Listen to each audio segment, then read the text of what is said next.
My name is Laurie Steelink. I'm Akimel O'otham from the Gila River Indian community. My mother was raised in District 4 there, but I was adopted. She gave me up for adoption in 1960. And so I was raised in Tucson, Arizona, and I now reside in San Pedro, California, which is where the Port of Los Angeles is. And I've been in the Los Angeles area since 1995.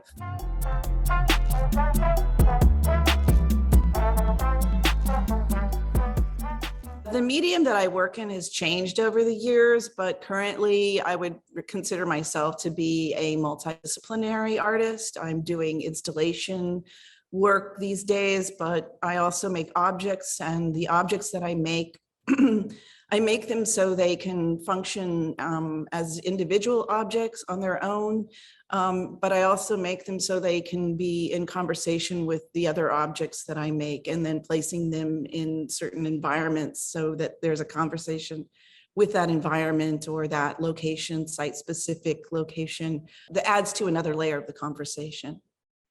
The piece that I made for the Desert Rider exhibition came about in a very funny way. It was comprised of elements that had been sitting around in my studio, also things that I found on the street. I tend to collect odds and ends for the purpose of including in my work. All those items are usually given a treatment in some way that personalizes them and speaks to whatever ideas that I have about that object itself. It's almost like empowering the object or giving the object a spirit. The spirit already existed there, but it's more like pulling it out of the actual item. So there was a car hood that was gifted to me by a fellow worker, and I hung on to it for about 10 years and moved with it, shifted it around in my studio. The hubcap came into existence because I found it on the street, and it worked with the car hood. I had added yarn to that hubcap, and I had actually put glittery stickers on top of it. And to me, it spoke of custom car culture that I experienced when I was a young teenager growing up in Tucson and going to what was then Randolph Park on Sundays, where people would congregate with their lowriders and their customized cars. And I always was very fascinated by that culture. And so even when I moved to Los Angeles, I was fascinated by the amount of attention that was given to cars, because there is a huge custom car culture and history, long time history here in Southern California. So it's not only inspiration from the Southwest and my upbringing, but it's also inspiration from where I've been for the past, since 1995. So with that, as I hung that car hubcap onto the car hood, it became a hood ornament in a sense. And it also made me remember back in the 1970s about those experiences that I had at Randolph Park, and about my childhood. And I was always a great lover of horses when I was a child. I still love horses, but I was so intensely into them that they basically were my source of connection to another realm in a way, it was another being, it's in a sense a spiritual being to me, because the amount of energy and the size and the beauty that it had. And growing up in Tucson, Arizona, having been adopted, knowing that I was Native American, Akimel O'otham, at the time we were referred to as Pima by most peoples. And to me, that connection with the horse and the horses, we're on a level of having this connection to my ancestry. As I said, the car hood I had for many years, the hubcap I recently found, and then I decked it out in a sense like anybody who had a car that was wanting to customize it and sort of give it a fancy quality or treatment, that's where the yarn and the glitter stickers came in. And then when it hung on the car hood, it became this hood ornament. Then I found the pony emblem from the Mustang and attached it to the center of the hubcap. And at that moment, when I did all of those things, I recalled what it was like in my youth, having been attracted to this culture of customizing cars to make them your own, to make it was an individual statement about who you were. And for me, when I thought back about that period of my life growing up and being a teenager and having this really intense fondness and love for horses, I decided that this was in some ways kind of not really a time machine, not really a magic carpet, but some sort of transportation device that would take me to either back or around or above what it was when I was back there in the 1970s, feeling very uncomfortable as a teenage girl who was growing up in a family that I was adopted into, and also knowing that I came from the Gila River Indian community, the Pima people at the time, the Akimel O'otham, and wanting to have a connection to that without really being able to. And so there was a bit of an identity crisis that I had during that time. So it was, in some ways, my work for me is about healing, and it's about healing the trauma of my childhood, but it speaks on a general level to, I think, a lot of people. And so I offer that as a healing device. I wrote about the piece, an artist statement that actually accompanied the piece. And I didn't necessarily intend for it, but that's just how it happened at the museum. And I'll read that statement now. The piece is called Pony. Pony. Pony is a memory. Pony is an emblem. Pony is an anthem. Pony is a launch pad for a voyage. My child self believed my profound love for horses came from my ancestry. I didn't grow up with my culture or traditions, so that's what I held on to. I desired freedom at birth. I'd save my allowance so I could ride. I stole my parents' car when I was 14 years old. Well, I took it without their knowing. I was always rebellious, still am. I put metal to the pedal in their Chevy sedan and rode around. For a short while, that Chevy sedan was my pony. We got Mustangs, we got Broncos, we got Pintos. They're hot to trot and ready to roll. Come on down off the res and the ranch and pick out your pony today, says a car salesman shamelessly wearing a headdress in a commercial on TV in a scene from the 1989 road trip film Powwow Highway starring Gary Farm, Cayuga Nation and Wolf Clan. Farmer's character Filbert dreams of galloping wild ponies, but wakes up to a rusty beater that he will buy for a bag of weed to drive off, backfiring and sputtering. Filbert names the car Protector, the war pony, and they're gathering power as they go. Pony is a portal to the open road. That piece, the car hood with the hubcap hanging from it that had the yarn extending from it, and some medicine wheel colors actually, with the pony emblem attached to the center, was sitting in my studio, and I had put it together for a studio visit, sort of like in a last minute, like, okay, what am I going to do with this? This is sticking out here. And the person who came for the studio visit took a photograph of it. And I was thinking, oh, that's interesting. They're taking a photograph of it. It's not actually done. And then a week later, Gilbert came to the studio and he saw it and he immediately fell in love with it. And he said, I'm doing a car show and I want to include this in my show. And I was at first a little apprehensive because I had just like put it together just like that. And so I said, let me think about it for a while.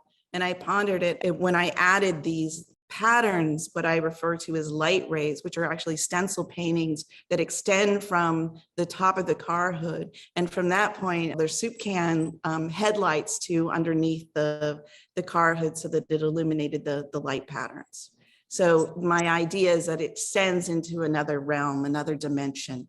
the ride or the journey of pony, of being on that, because that's what I imagined, whether it was imagination or real when I was riding horses, but when I wasn't, that's how I imagined myself, was a way to sort of escape whatever internal turmoil that I had, to concentrate on being on a horse and being able to ride and go off anywhere, and be completely free. So the hubcap that I found in the gutter on the street, I cleaned it off, and I had just made another piece previous to that where I took a floor fan, one that could rotate. And I had these other things in my studio, including like one of these horrible appropriation of Native American regalia of chicken feathers glued to a headdress, as a possible item to use. I found the lawn ornament, one of these rainbow spinny things that that go on a stand, and they stand on your lawn and they spin in the wind, and they're very, they create an optical illusion, mesmerizing, meditative even. And I had a Christmas wreath of one of these horrible sort of pearlescent white Christmas wreaths just stuck way in the back of my closet. So when I got this fan, I had already assembled all those pieces together. So the Christmas wreath has the headdress, which is just a fan of feathers, and the lawn ornament in the center. And it was hanging on my wall, and I'm thinking, this thing has to move. And when I got the fan, I attached it all together. And hung fringe down at the bottom of the Christmas wreath. And so when it spins and rotates, it kind of shakes like a fancy dance, like somebody who was doing a fancy dance. And it became almost like a quote unquote, also in some people's thinking, an appropriation of a dream catcher, and that history is a little tricky. But I had just completed that piece. And so I like this idea of the circle and movement. And so with the hubcap, I took that, cleaned it off. I added the yarn to each section of the hubcap, which there are 5, and it was a Toyota hubcap. So I had a tripod, and I attached that hubcap horizontally with a ball bearing in the center, so that when you touched it, it would turn and the yarn fanned out like a hoop skirt, also like a fancy dancer. And so I was still working on that because the mechanism was a bit tricky to get, but I was thinking of it as something that resembled, in my mind, a Tibetan prayer wheel, so that when spun, not only did you have this movement and it created this other visual because of the extension of the yarn fanning out, that one could think of it as a sort of a delivery system of one's prayers or thoughts, and put out there in a good way. That was my thinking. And so I refer to it as a spinning prayer wheel. But then as time progressed and I got focused on other things in the studio, and I had that studio visit, and I just automatically took it and hung it on the car hood, it all sort of came to make more sense about this relationship to car culture. The car culture is there, existing, even with the hubcap and it spoke to also my interest in custom car culture, growing up and going to these, meetings or gatherings, but also to Los Angeles where I am. But yeah, I think that's describes how that piece came about, was just sort of accidental, which is for me how the best work comes about.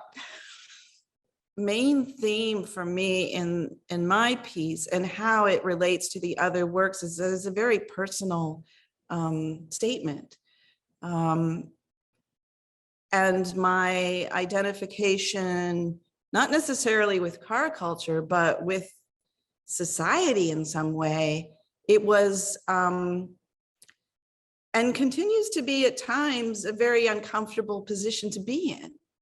I know some of the artists in the exhibition have a direct relationship because of familial connections with car culture in the Southwest. I didn't have that, and I appreciated it when I was young, when I was in my teens.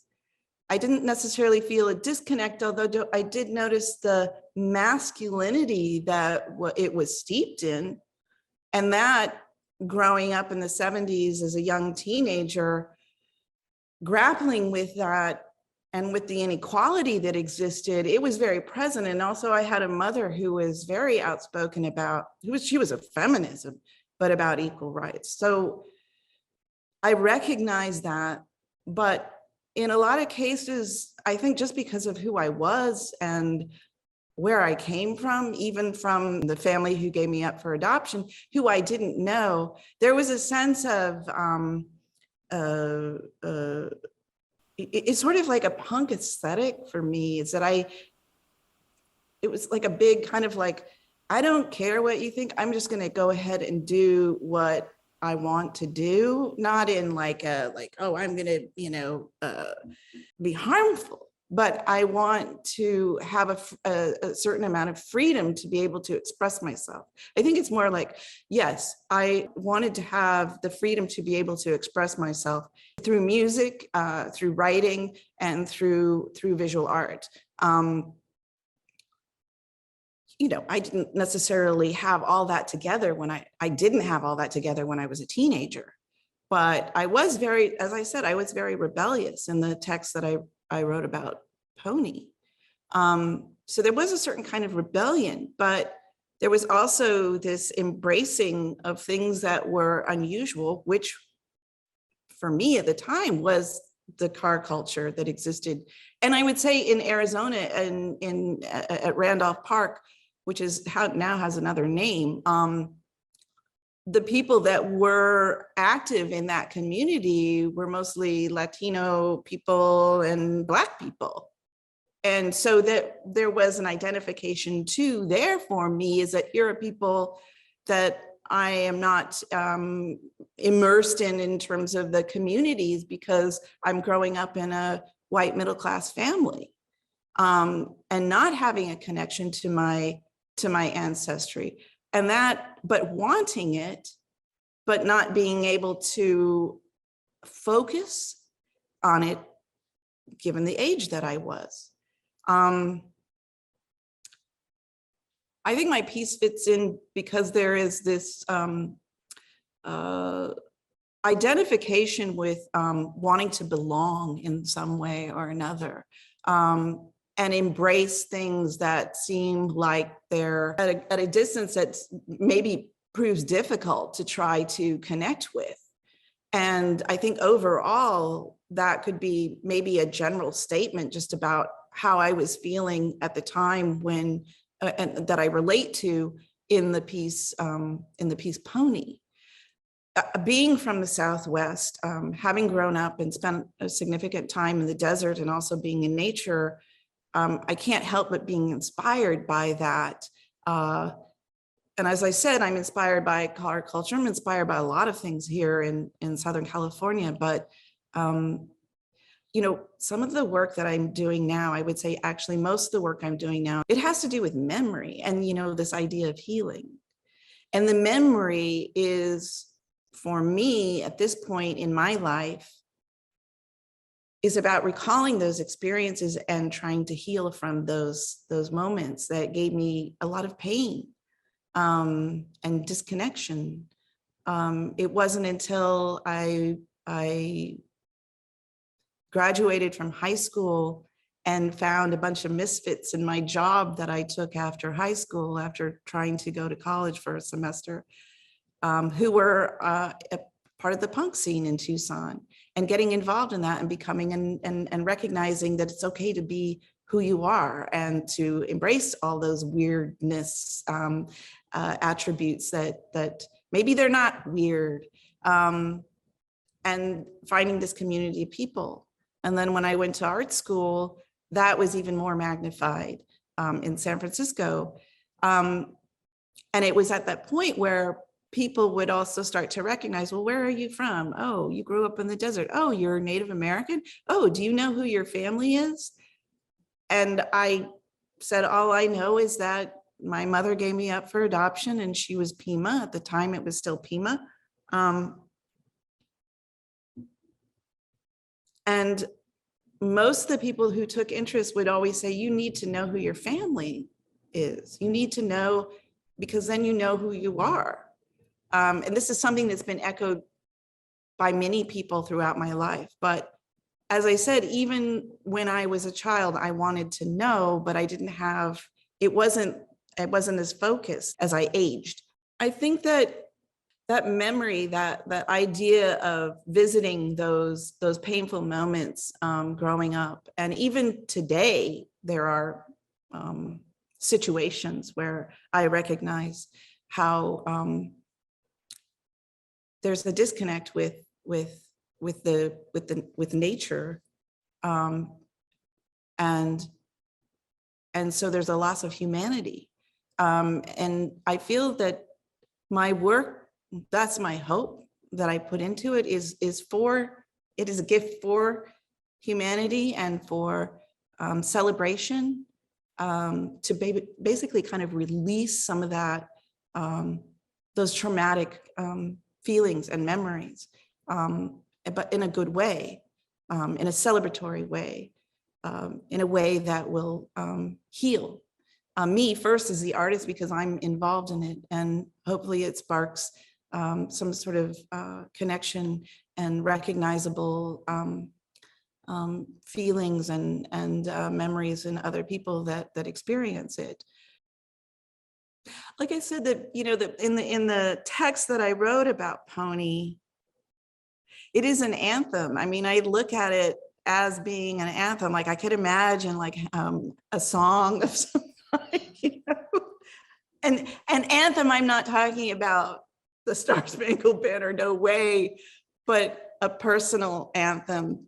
Like you have all these singers who sing these heartfelt songs that a lot of people identify with, and a lot of people listen to get through moments of hurt, and it makes them feel better. That's how I think of my work for myself, and I hope that it permeates throughout wherever it may be in an installation. I don't think of myself as a healer, but I think that's part of what being an artist is, in a way. And in a traditional sense, I don't think of myself as a healer in terms of my ancestry, but I do look at my work in a way that it is almost like a ceremonial process. It is a ceremony, and so I just continue to do it, and be able to utilize the things that stick out, sort of in a sense, give them another life and an extension. So this is something that somebody, they just, a reporter from the Gila River Indian Community News just interviewed me, and she wanted to know about my history.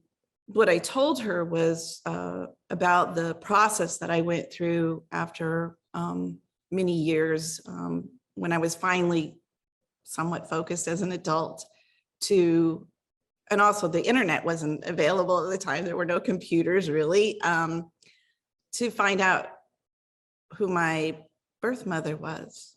And I had my birth records unsealed so that I could become a member of the Gila River Indian community, the Pima tribe, or the Akimel O'otham tribe.